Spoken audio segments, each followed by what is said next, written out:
Hello plus 2 class students. Today we are going to discuss our second next chapter from your NCERT, that is Kings,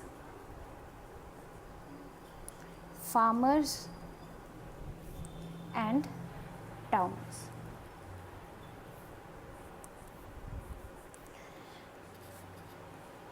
Kings, Farmers and Towns. But according to your new syllabus 2020, the chapter name will be How Inscription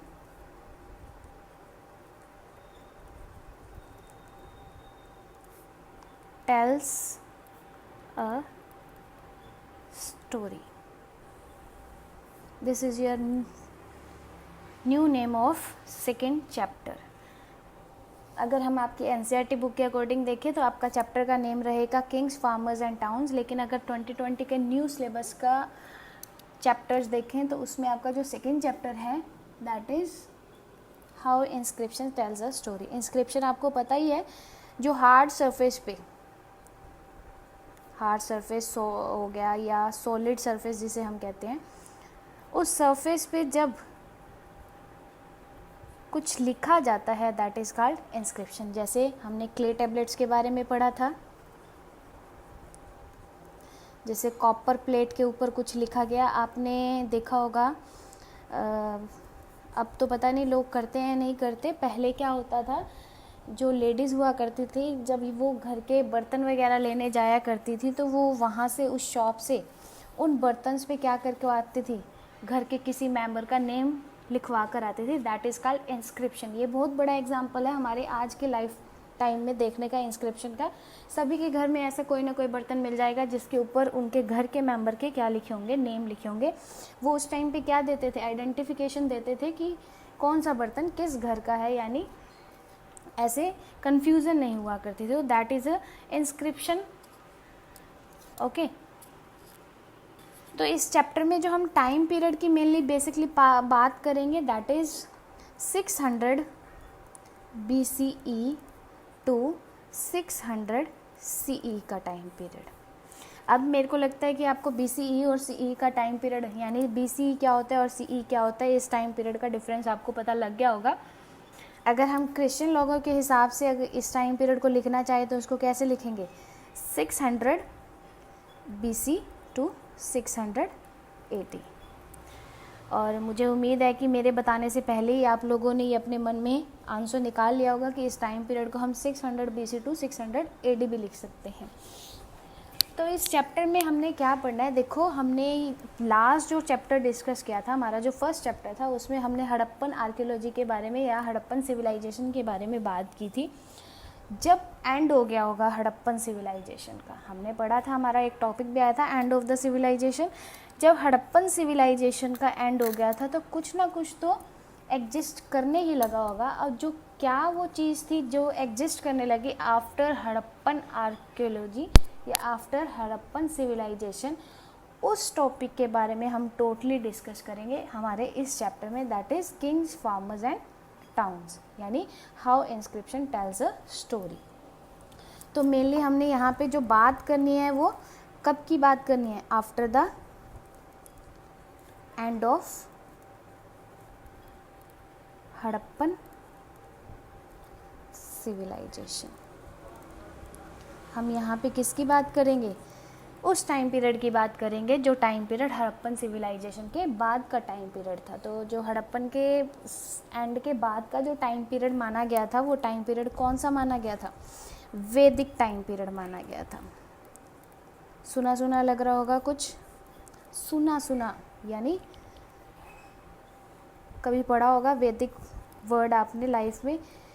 वैदिक period जो ऐसा period था जब क्या करे गए थे, हमारे भारत के 4 वेद लिखे गए थे. क्या किए गए थे, 4 वेद्स लिखे गए थे. वेदास के बारे में आपने पढ़ा होगा. अगर आपको नाम भी पता है तो बताइए आप 1-1 करके, नहीं तो मैंने तो बता ही देने हैं. जो हमारा फर्स्ट वेद था that is Rigveda. That is Rigveda.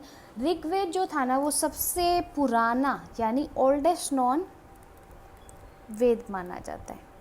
Oldest non वेद माना जाता है। और ये जो वेद था ना, इसकी कंपोजिशन कहाँ हुई थी? इन पंजाब, पंजाब सिटी में इसकी कंपोजिशन हुई थी। एंड जो सेकेंड वेद जिसके बारे में हम बात करेंगे वो हमारा वेद रहेगा अथर्ववेद।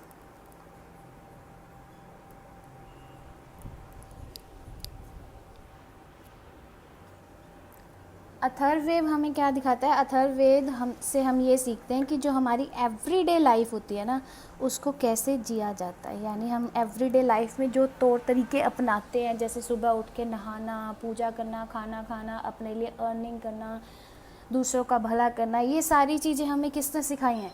अथर्ववेद ने सिखाई हैं। किसने सिखाई है? अथर्ववेद ने।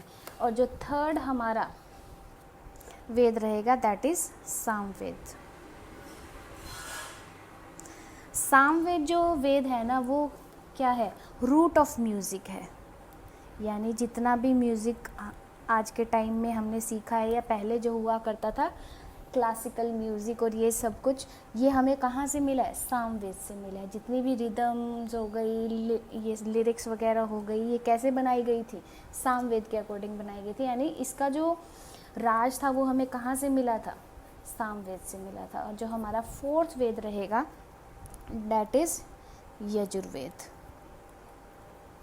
यजुर्वेद में हम क्या सीखते हैं? यजुर्वेद में हम वर्शिप या रिचुअल सीखते हैं। यानी पूजा कैसे करनी होती है या रीति रिवाज वगैरह क्या होते हैं, ये सारी बातें हमें कौन सिखाता है?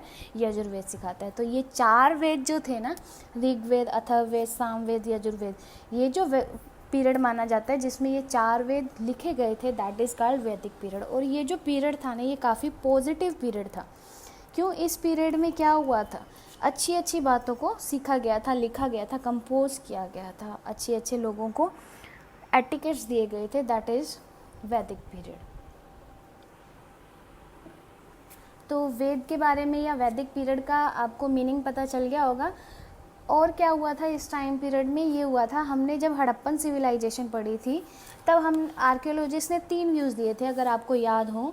एक तो नो रूलर, यानी कोई राजा नहीं था। किसी ने कहा कि सिंगल रूलर, एक राजा था शायद, और किसी ने कहा था कि सेवरल रूलर्स भी हुआ करते थे। तो ये कुछ व्यूज़ थे जो उन्होंने अपनी अपनी अजम्पशंस पे अकॉर्डिंग दिए थे, लेकिन हमें पूरी कंफर्मेशन नहीं है कि वहाँ पे रूलर हुआ करता था या नहीं हुआ करता था।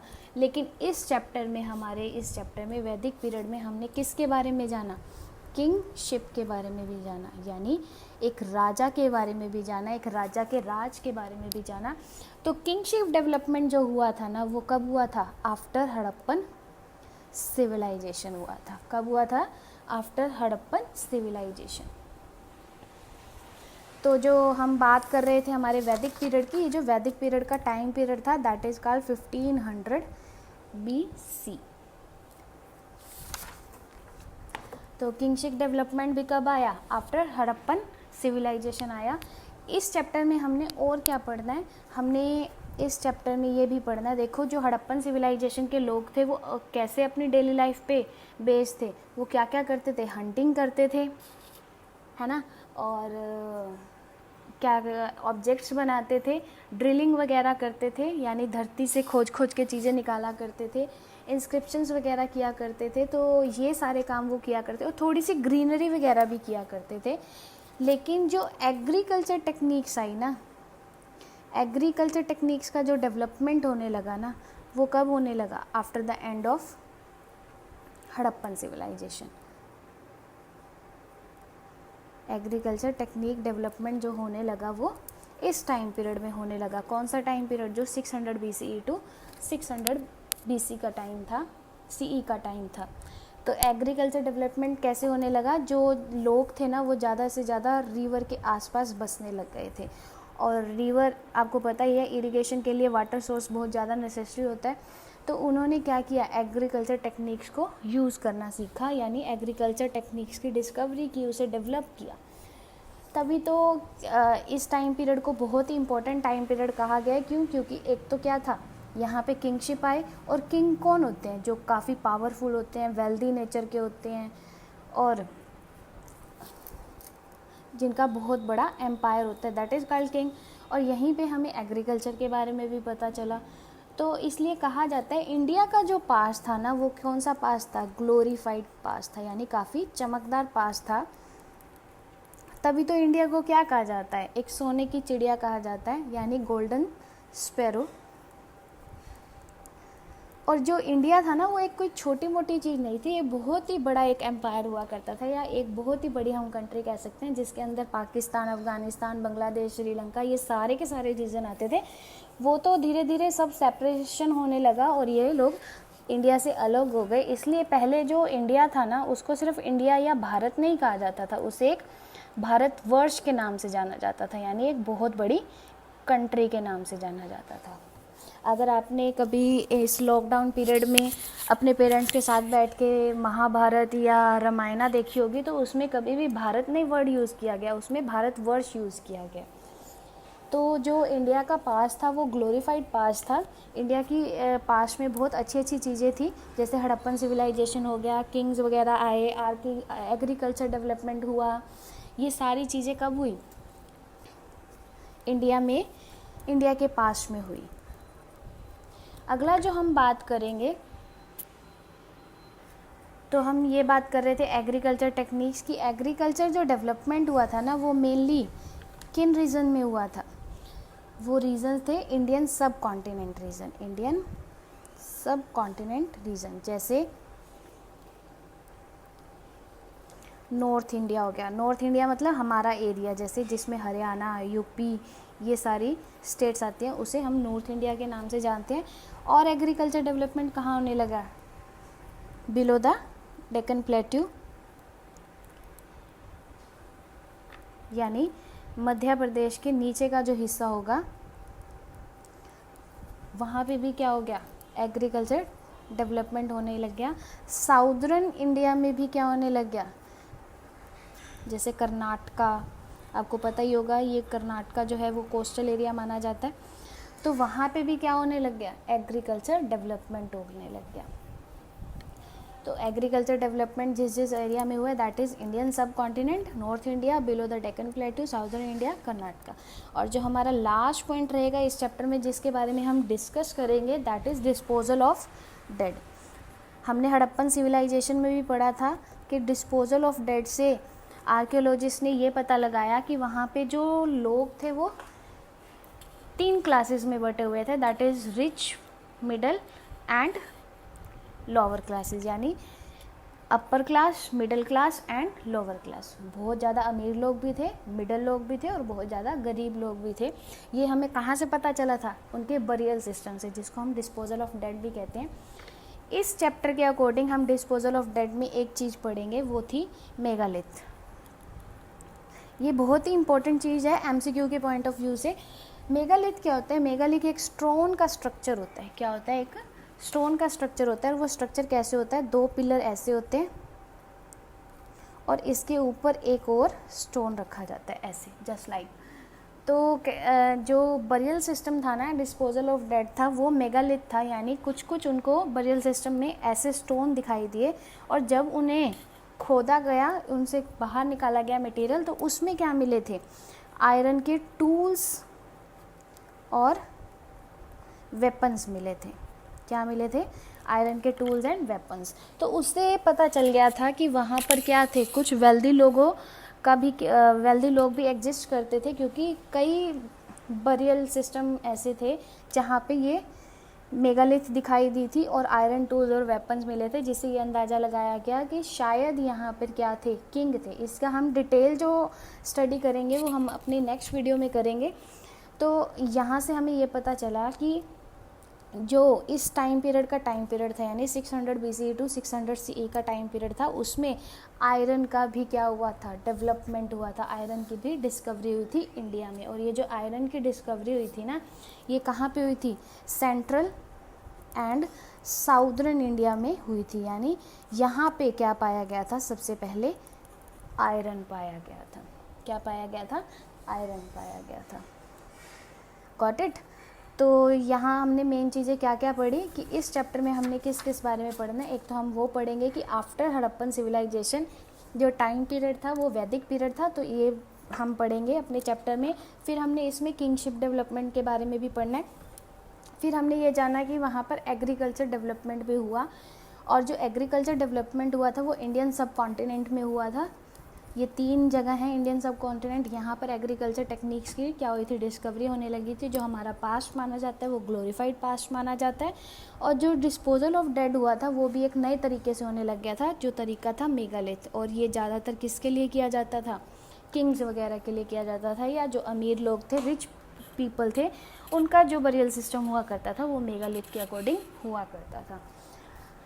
अब ये सारी बातें जिस चीज़ से हमें पता चली होंगी, जैसे हम हर चैप्टर में पढ़ते हैं, दैट इज़ सोर्सेस। तो अब हम बात करेंगे सोर्सेस की, कि कौन से ऐसे सोर्सेस थे जिनसे हमें ये सब कुछ पता चला। तो फर्स्ट जो थे वो इंस्क्रिप्शन, जैसे हमारे चैप्टर का नाम भी है कि how inscription tells a story. Inscription वही जब हार्ड सरफेस पे कुरेद कर कुछ लिखा जाता है, दैट इज़ कॉल्ड इंस्क्रिप्शन। जैसे क्ले टेबलेट्स हो गया, और कॉपर प्लेट्स हो गई, स्टील प्लेट्स हो गई, ये सारा कुछ क्या हो गया, इंस्क्रिप्शन हो गया। और क्या सोर्स थे, टेक्स्ट। टेक्स्ट के बारे में अगर मैं आपको याद करवाऊँ तो जब हमने लास्ट चैप्टर में कनिंघम के बारे में पढ़ा था, किसके बारे में पढ़ा था, कनिंघम के बारे में पढ़ा था, तो मैंने आपको कहा था कनिंघम का जो सोर्स था आर्कियोलॉजी के लिए वो था चाइनीज़ पिलग्रिम टेक्स्ट, यानी चाइना लोगों के द्वारा लिखे गए टेक्स्ट से उन्होंने क्या किया था, अपनी आर्कियोलॉजी वर्क किया था। तो टेक्स्ट क्या था, कुछ लिखा हुआ फॉर्म था, जैसे कोई डॉक्यूमेंट्स हो गए तो वो सारे के सारे क्या माने जाएंगे, टेक्स्ट में आ जाएंगे। और क्या सोर्स था, कॉइन्स, गोल्ड और सिल्वर कॉइन्स या कॉपर कॉइन्स। इन कॉइन्स से भी क्या मिले थे, सोर्सेस। इन सोर्सेस से भी क्या हुआ था, आर्कियोलॉजी वर्क हुआ था, जिससे हमें ये पता चलता है कि यहाँ पे कौन कौन से लोग, कैसे कैसे लोग एग्जिस्ट करते थे, किस टाइम पीरियड पे।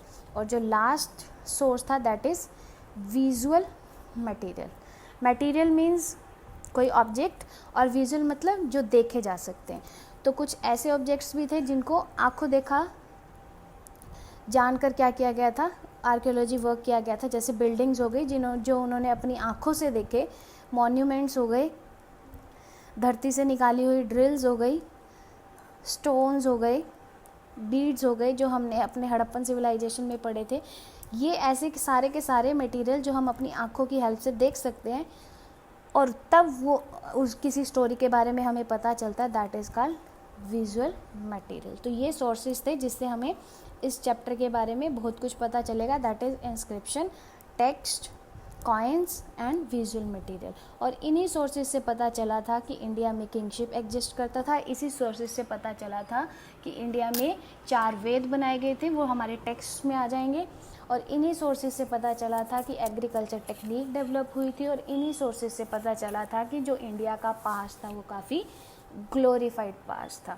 तो ये आपका इंट्रो रहेगा, जो आपकी एनसीईआरटी बुक के इस चैप्टर के फर्स्ट पेज पे ही एक कॉलम बना के दे रखी है ग्रीन कलर में। वो सारी के सारे ग्रीन कॉलम जो है वो ये हमारा आज का टॉपिक रहेगा। आप ये टॉपिक अपनी नोटबुक में राइट डाउन कर लें, और प्लस अपनी जो एनसीईआरटी बुक है उसको थोरोली रीड भी कर लें, ताकि आपको ये सारा कुछ क्लियर हो जाए। और जो चैप्टर की स्टार्टिंग है या आगे का जो टॉपिक रहेगा वो हम कल नेक्स्ट वीडियो में डिस्कस करेंगे। आई होप आपको ये चैप्टर समझ आया होगा, इसका इंट्रो समझ आया होगा। And don't forget to pray, जो कल हमने प्रे के लिए कहा था आप वो प्रे करेंगे अगर आपको ये चैप्टर समझ आया होगा। And see you in next video. Thank you students.